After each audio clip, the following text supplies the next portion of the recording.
7. Okay, so I discussed a bit in part 6 about wizardry and sorcery.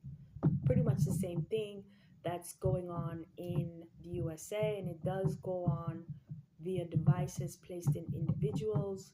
And there are actually wizards remotely connected to these devices placed in the individuals um, who are in the USA.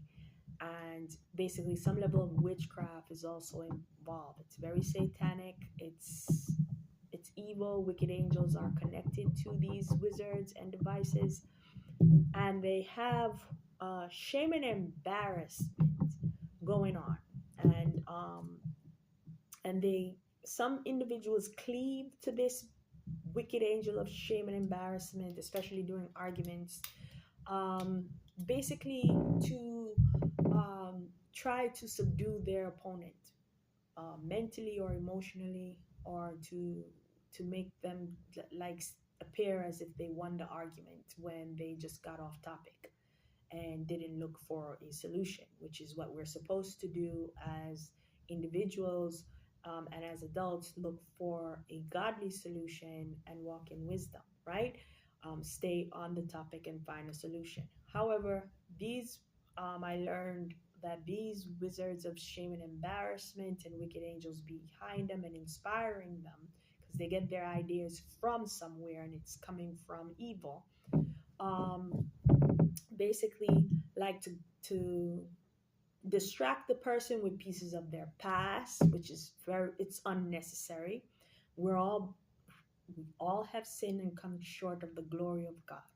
I mean, we're born in sin and shapen in iniquity, many of us, and so we grow into the knowledge of God. So by the time somebody reaches presidential status, I don't want to hear about Mr. Obama's weed. I don't want to hear about um, just nonsense. Um, so, with that said, some of the other things that this wicked angel of shame and embarrassment like to come up with in order to subjugate an individual or subdue them.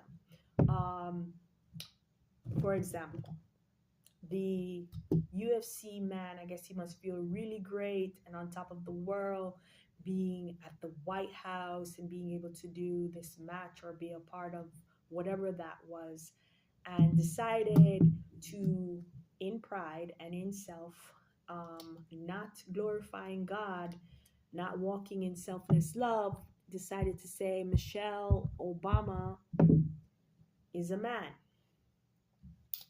Now, that's not true, obviously. And it's said in order to basically humiliate not only Lady Michelle Obama, but President Obama. It's an attack on him and to dishonor his head, right? Because men, they're symbolic of God as the head of the church. And so to say things like that, you basically want to dishonor not only God as the head, but President Obama's head. You want to trouble him. That's another way of troubling someone. So they tried to do that in order to subdue, subjugate. Basically, it's a slavery tactic, right? Because basically they're humiliating Lady Michelle Obama, making her to appear less than who she really is. Um, so with that